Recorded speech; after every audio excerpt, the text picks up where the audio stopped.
8 de la mañana con 3 minutos, 8 con 3 minutos, en Punto Noticias de Radio Pichincha. Saludamos ya a esta hora al doctor Stalin Raza, abogado constitucionalista que se encuentra con nosotros vía telemática. Doctor Raza, buenos días. Gracias por acompañarnos. Buenos días, bienvenido.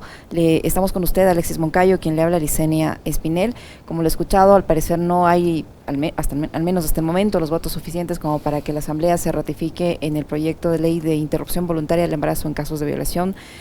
¿Cómo fue aprobado en esos términos? Al parecer, hasta el momento, el que quedaría vigente es el veto parcial del presidente de la República con todos esos cambios que él ha incluido en esta normativa, con el pretexto o con el argumento de que la Asamblea sobrepasó lo que dispuso la Corte Constitucional en su sentencia. A su criterio, doctor Raza, ¿el proyecto de ley desde la visión del Ejecutivo cumple lo que dice la Corte Constitucional o no? Buenos días, Licenia y Alexis. Buenos días a quienes nos escuchan y miran a través de Radio Pichincha. No, efectivamente yo me mantengo en que no cumple con lo que la Corte Constitucional ha establecido, pero que hay varias precisiones que hacer. Bueno, en primer lugar, efectivamente se trata de un tema de votos. Y claro, la sugerencia que algunos de las personas que nos presentamos en la comisión, le hicimos a la comisión, es que envíe un informe que recomiende al Pleno insistir en el texto aprobado por la Asamblea. Pero esta insistencia requiere de 92 votos y al parecer no existen esos 92 votos. Eso significa que entrará, como usted bien lo ha dicho, Licenia, el proyecto entrará o bien por el Ministerio de la Ley con el allanamiento tácito, si no se toma una decisión, o bien con el allanamiento expreso, si la Asamblea con 70 votos decide acoger el veto del presidente de la República. Pero queda el problema ahí. El problema es que seguramente varias de las organizaciones que han venido impulsando la vigencia de esta ley van a demandar ante la Corte Constitucional la inconstitucionalidad de esa ley, y la Corte muy probablemente tendrá que declarar esa inconstitucionalidad si es coherente con la sentencia que ha expedido en la que obligó a que se apruebe la ley. Pero la Corte omitió hacer algo. La Corte se olvidó que el presidente de la República también participa en el proceso de formación de la ley y no le impuso al presidente de la República obligaciones como sí le impuso a la Asamblea.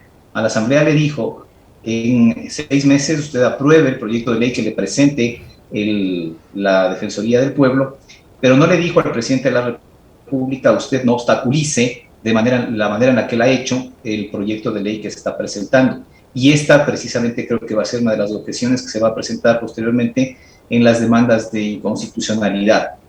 Dicho esto, yo quiero empezar comentando que la columna vertebral del veto del presidente de la República tiene que ver con una diferencia epistemológica, si se quiere, sobre qué significa, cuál es el alcance de la ley. La Corte Constitucional le dijo a la Asamblea: haga una ley en la que se promueva, en la que se facilite el acceso al procedimiento de interrupción del embarazo en casos de violación. ¿Qué significa esto? Significa, y la Corte lo dice, el ejercicio de un derecho de parte de las personas gestantes, mujeres o no, o personas de sexogenéricas, de diversidades sexogenéricas que puedan ser gestantes, el ejercicio de ese derecho a elegir, a decidir. Primero, la reparación a la vulneración de un derecho, que es el derecho a la indemnidad sexual. La violación es una agresión a ese derecho. Y luego el ejercicio del derecho a decidir de las mujeres si desean o no continuar con ese embarazo producto de la violación. Y si no lo desean, la obligación, la contraprestante obligación del Estado de proporcionarles condiciones seguras, eficaces, sin trabas, de acceder al ejercicio de ese derecho. El presidente de la República se empeña a lo largo de todo el veto en decir que no se trata del ejercicio de un derecho, que se trata del ejercicio de una regulación a la excepción penal a establecer sanciones en los casos de aborto. Entonces, fíjense ustedes que hay una concepción distinta, una visión epistemológica diferente. No es lo mismo hablar en lenguaje de promoción de derechos, que es lo que tiene que hacer la ley, que hablar en lenguaje de restricción de los procedimientos para el ejercicio del acceso al aborto en los casos de violación. El presidente opta por esta última alternativa, es decir, lo piensa en lenguaje restrictivo. cuando lo que dispuso la Corte es que se lo piense, se lo formule, se lo elabore el lenguaje de promoción de derechos. Y ahí hay una diferencia insalvable. Y si la ley queda así pensada, con esta impronta ideológica, que el presidente dice que no la estaba anteponiendo, pero que en los hechos sí lo hace, si se piensa de la ley con esta impronta ideológica, evidentemente hay una inconstitucionalidad radical, porque no es lo mismo pensarla en lenguaje de promoción que pensarla en lenguaje de restricción. ¿Cómo está, doctor? Buenos días, un gusto saludarle.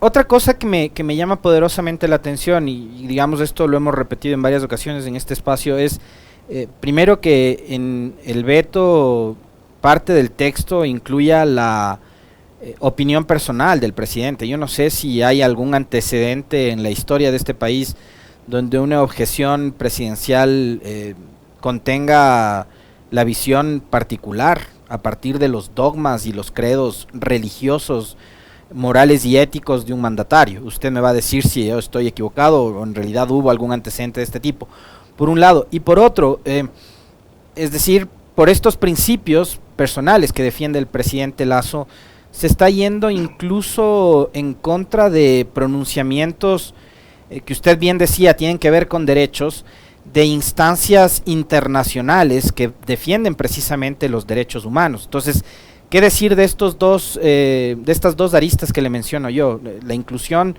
de la visión personal del señor Guillermo Lasso, en este caso, olvidándose de que es presidente, y la otra es irse en contra del pronunciamiento de organismos internacionales que ya han dictado incluso, digamos, como referencia sentencias a favor de la progresividad de este tipo de derechos en el caso de las mujeres.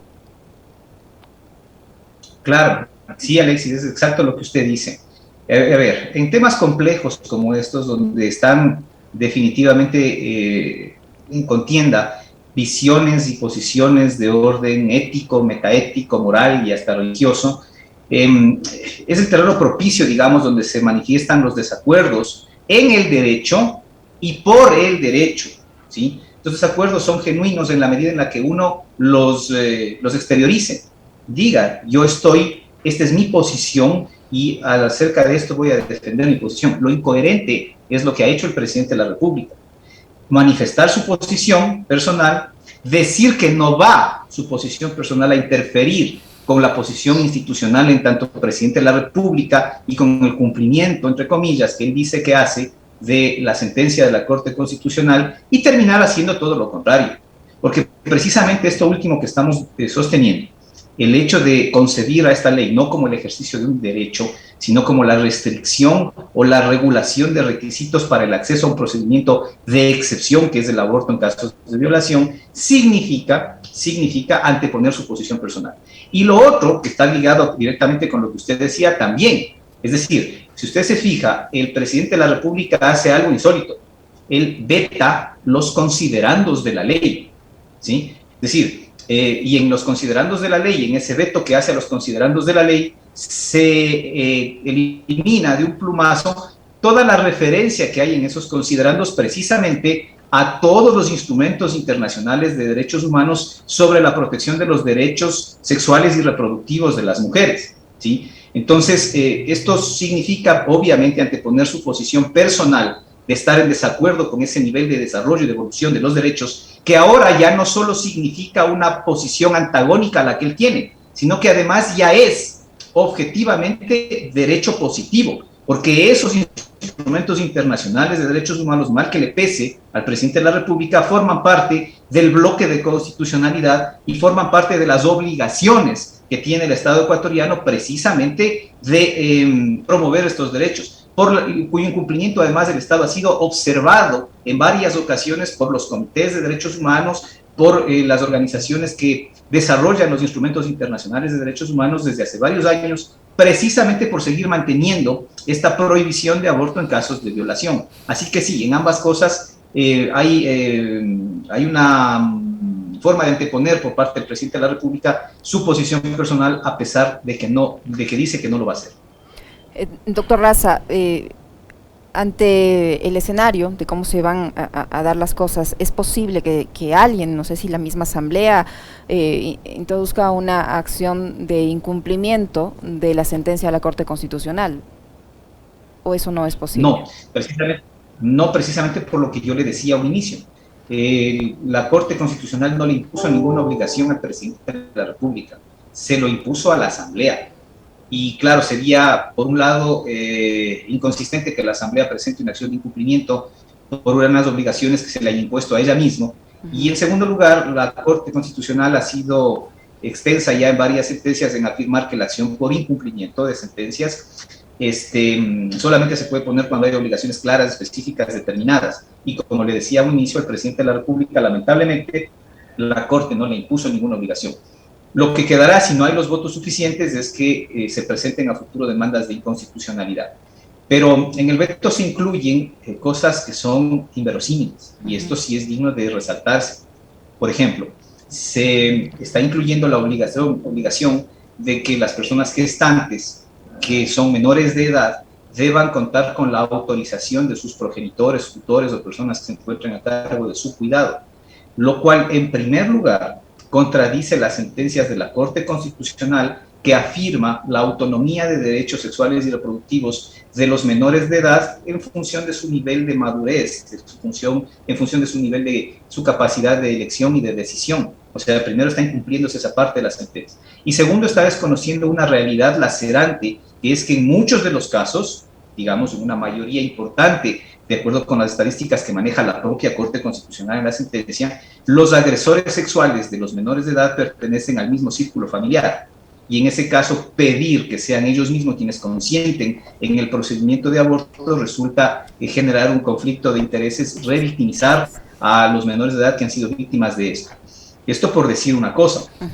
Otra de las cosas que resultan aberrantes de este veto tienen que ver con el desconocimiento, porque no le gusta al presidente de la República, de las diversidades sexogenéricas. En muchos de los artículos, incluso en las denominaciones del título segundo de la ley, se elimina las referencias precisamente a estas diversidades sexogenéricas que pueden resultar embarazadas como producto de una violación y que tienen también derecho al acceso a los servicios sanitarios para poder practicarse el procedimiento. Las cortapisas, los obstáculos que se están imponiendo, uno, para forzar, mejor dicho, para inhibir la posibilidad de que las personas que desean interrumpir su embarazo lo hagan, y dos, para que los médicos que tengan la obligación de realizar el procedimiento también lo hagan. Esto desde el establecimiento de requisitos que equivocadamente el presidente entiende que la Corte Constitucional le ha dicho que debe establecerlos cuando no es así. El presidente asume que la Corte Constitucional en la sentencia ha sostenido que debe haber denuncia, o que debe haber examen médico, o que debe haber declaración juramentada, cuando esto no es verdad. La Corte lo que le dijo a la Asamblea es que tiene que establecer requisitos, y ejemplificativamente le puso estas condiciones y le dijo, o cualquier otro que usted como legislador libremente decida, y que sea razonable con el principio de no revictimización.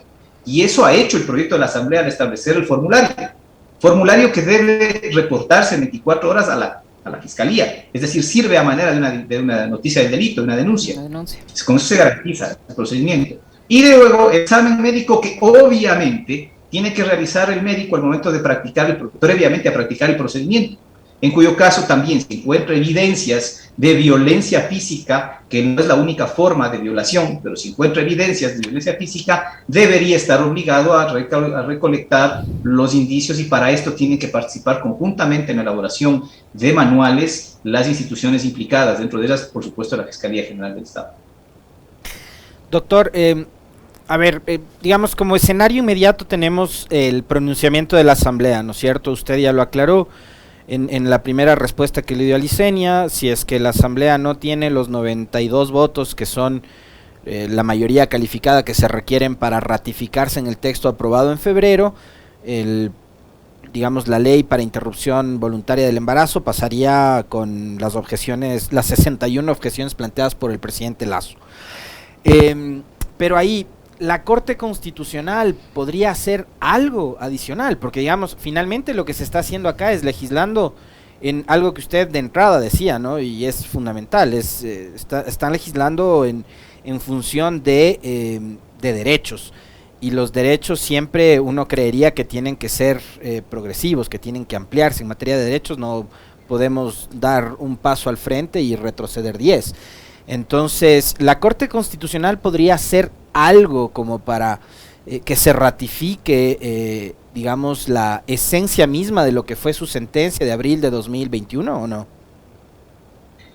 A ver, la Corte tiene la facultad de oficio de hacer la verificación de sus sentencias y de sus dictámenes constitucionales. Podría hacerlo, dudo que lo haga. La Corte estará esperando a que la ley se apruebe y luego se guardará la facultad de decidir en las acciones de inconstitucionalidad futuras. Pero los grupos de organizaciones de derechos humanos que tengan interés en participar en esto podrían también, por su propia iniciativa, presentarse ante la Corte y pedirle a la Corte Constitucional que active el procedimiento de verificación de su dictamen y que le envíe un pedido de información a la Asamblea Nacional.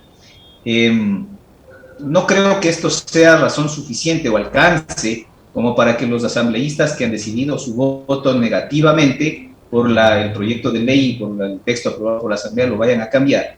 Pero en todo caso sería una manera en que se podrían activar los mecanismos para que la Corte siga participando en este proceso de elaboración de la ley y no espere simplemente pacientemente a que les lleguen posteriormente las demandas.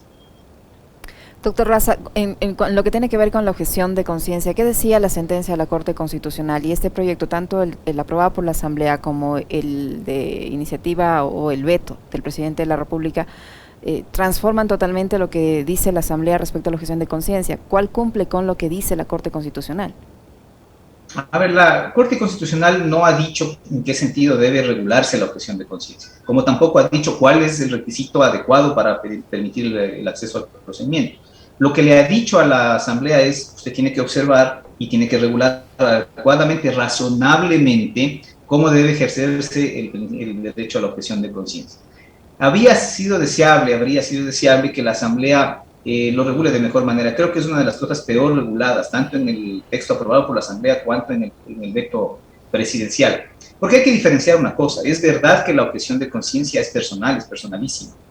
Es verdad que la objeción de conciencia no puede ser de carácter institucional, pero no es menos cierto que también debe respetarse la alternativa de la posición administrativa, la política institucional, que no objeción de conciencia institucional, de parte de ciertos prestadores del servicio de salud privados, que bien pueden por política institucional decidir no practicar los procedimientos de interrupción del embarazo, ¿sí? Estamos hablando, por ejemplo, de hospitales con marcada administración y gerenciamiento e impronta religiosa, ¿sí? Y esos hospitales, efectivamente, por un principio de libertad de culto y por un principio de libre desarrollo de la empresa, pueden negarse institucionalmente, pueden establecer como política que en su institución no se realicen estos procedimientos. Eso es adecuado, lo cual no significa tampoco inducir a los médicos que trabajan en estos hospitales a que se acojan a una objeción de conciencia si no la tienen. Y más allá de eso, lo que debió haber pasado es que si se ponía la posibilidad de que estas casas de salud, por política institucional, decidan no realizar las interrupciones del embarazo, se encuentren obligados con una carga más alta que el resto de los centros de salud a cumplir con el deber de derivación. Es decir, no simplemente a cerrar las puertas a la persona que llega a pedir un procedimiento de estos o, una vez ingresada, ponerle de patitas en la calle. No. A obligarse a que la derivación sea efectiva, a que llegue a una casa de salud pública o privada donde sí se acepte en la práctica del procedimiento y asegurarse de que esto sea así. Habría sido lo deseable que se regule de esta manera para evitar este conflicto que ahora existe entre blanco o negro. O te concedo la libertad la objeción de conciencia institucional o no te la concedo, ¿sí? Como están las cosas, en todo caso, y como no se reguló de esta manera, lo adecuado sería que se apruebe el proyecto en el sentido en el que lo hizo la Asamblea.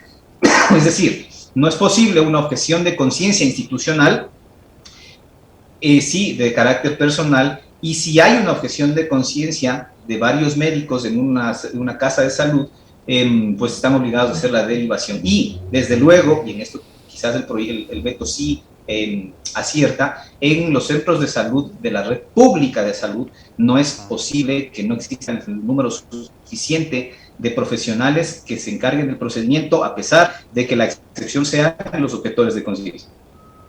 O sea, uno entendería, doctor, por lo que decía la sentencia de la Corte, y insistiendo en el tema de que esto es un asunto de derechos, que en un hospital o en una casa pública de salud, digamos, una mujer, un adolescente, una niña, que va a someterse a una práctica como la del aborto de forma voluntaria, por, digamos, resultado de una violación, debería ser atendida sí o sí. O sea, a mí, yo digamos, no encuentro otra explicación más que esa, que el servicio público de salud debería atender las necesidades de la paciente, en este caso de la mujer, niña o adolescente.